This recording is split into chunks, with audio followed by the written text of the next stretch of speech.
Hi friends, ನಾನಿವತ್ತು ನಟ ನಿರ್ಮಾಪಕನಾಗಿ ಕನ್ನಡ ಚಿತ್ರರಂಗಕ್ಕೆ ಪ್ರಖ್ಯಾತಿಯಾದಂತಹ ರಾಕ್ಲೈನ್ ವೆಂಕಟೇಶ್ ಅವ್ರ ಬಗ್ಗೆ ಮಾಹಿತಿ ತಿಳಿಸ್ಕೊಡ್ತಾ ಇದ್ದೀನಿ. ರಾಕ್ಲೈನ್ ವೆಂಕಟೇಶ್ ಅವರು ಹುಟ್ಟಿದ್ದು ಬಂದು ಮಾರ್ಚ್ 23, 1963ರಲ್ಲಿ ಇವರು ಹುಟ್ಟಿರುವಂಥದ್ದು.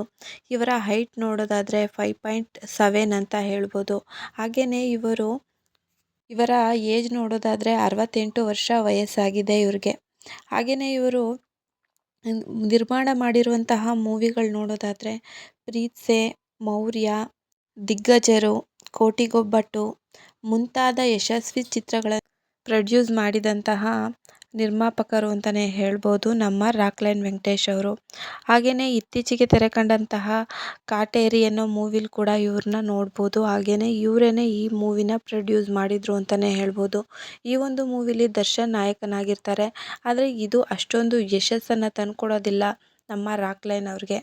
ಹಾಕಿದ ಅಮೌಂಟು ಕೂಡ ಬರಲಿಲ್ಲ ಅನ್ನೋದು ಸುದ್ದಿ ಇದೆ. ಹಾಗೆಯೇ ಇವರು ಹೀರೋ ಆಗಿ ನಟಿಸಿದಂತಹ ಮೊದಲ ಮೂವಿ ಬಂದು ಡಕೋಟಾ ಎಕ್ಸ್‌ಪ್ರೆಸ್.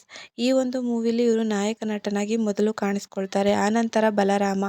ಈ ಎರಡು ಹೆಚ್ಚಿನ ಜನಪ್ರಿಯತೆಯನ್ನು ತಂದುಕೊಡ್ತು ನಮ್ಮ ರಾಕ್ಲೈನ್ ವೆಂಕಟೇಶ್ ಅವ್ರಿಗೆ. ಹಾಗೆಯೇ ಇವರ ತಂದೆದೇ ನಿರ್ಮಾಣ ಸಂಸ್ಥೆ ಆಗಿದ್ದರಿಂದ ಇವರು ನಿರ್ಮಾಣದ ಕಡೆಗೆ ಜಾಸ್ತಿ ಒಲವನ್ನು ತೋರಿಸಿದ್ರು. ಇವರು ಪ್ರೊಡ್ಯೂಸರ್ ಆಗಿ ಮಾಡಿದಂತಹ ಮೂವಿಗಳೇ ಹೆಚ್ಚು ಅಂತಲೇ ಹೇಳ್ಬೋದು. ಇವರು ಈಗ ತಾನೇ ತೆರೆ ಕಂಡಂತಹ ಕುರುಕ್ಷೇತ್ರ ಮೂವಿಲಿ ಕೂಡ ಆ್ಯಕ್ಟ್ ಕೂಡ ಮಾಡಿದ್ದಾರೆ. ಹಾಗೆ ಪ್ರೊಡ್ಯೂಸರ್ ಕೂಡ ಇವರೇನೆ. ಹಾಗೆ ನಾತಿಚರಾಮಿ 2018ರಲ್ಲಿ ರಿಲೀಸ್ ಆಯಿತು.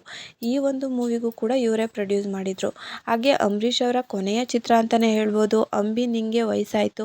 ಈ ಒಂದು ಮೂವಿನ 2018ರಲ್ಲಿ ಇವರೇನೆ ಪ್ರೊಡ್ಯೂಸ್ ಮಾಡ್ತಾರೆ. ಹಾಗೆಯೇ ಇವರು 200ಕ್ಕೂ ಹೆಚ್ಚು ಒಂದು ಮೂವಿಗಳನ್ನ ಪ್ರೊಡ್ಯೂಸ್ ಮಾಡಿದ್ದಾರೆ. ಹಾಗೆ 200ಕ್ಕೂ ಹೆಚ್ಚು ಮೂವಿಗಳಲ್ಲಿ ಇವರು ನಟಿಸಿದ್ದಾರೆ. ಹಾಗೆ ಪವರ್ ಸ್ಟಾರ್ ಅವರ ಮೌರ್ಯನ ಕೂಡ ಇವರೇನೆ ಪ್ರೊಡ್ಯೂಸ್ ಮಾಡಿರೋವಂಥದ್ದು. ಹಾಗೆಯೇ ರಾಕ್ಲೈನ್ ವೆಂಕಟೇಶ್ ಅವರು 1983ರಲ್ಲಿ ಪುಷ್ಪಕುಮಾರಿ ಅನ್ನೋರನ್ನ ಮದುವೆ ಆಗ್ತಾರೆ. ಹಾಗೆಯೇ ಇವ್ರಿಗೆ ಇಬ್ಬರು ಗಂಡು ಮಕ್ಕಳು ಅಂತಲೇ ಹೇಳ್ಬೋದು, ಯತೀಶ್ ಅಂತ. ಹಾಗೆ ಚಿಕ್ಕ ಮಗನ ಹೆಸರು ಬಂದು ಅಭಿಲಾಷ್ ಅಂತ. ಇದಿಷ್ಟು ರಾಕ್ಲೈನ್ ವೆಂಕಟೇಶ್ ಅವ್ರ ಬಗ್ಗೆ ಮಾಹಿತಿಯಾಗಿತ್ತು.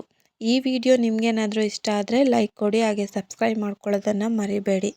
Thank you for the watching. ನಿಮಗೆ ರಾಕ್ಲೈನ್ ವೆಂಕಟೇಶ್ ಅವರ ಯಾವ ಮೂವಿ ಇಷ್ಟ ಅನ್ನೋದನ್ನು ಕಮೆಂಟ್ ಬಾಕ್ಸಲ್ಲಿ ತಿಳಿಸಿ. Thank you for the watching.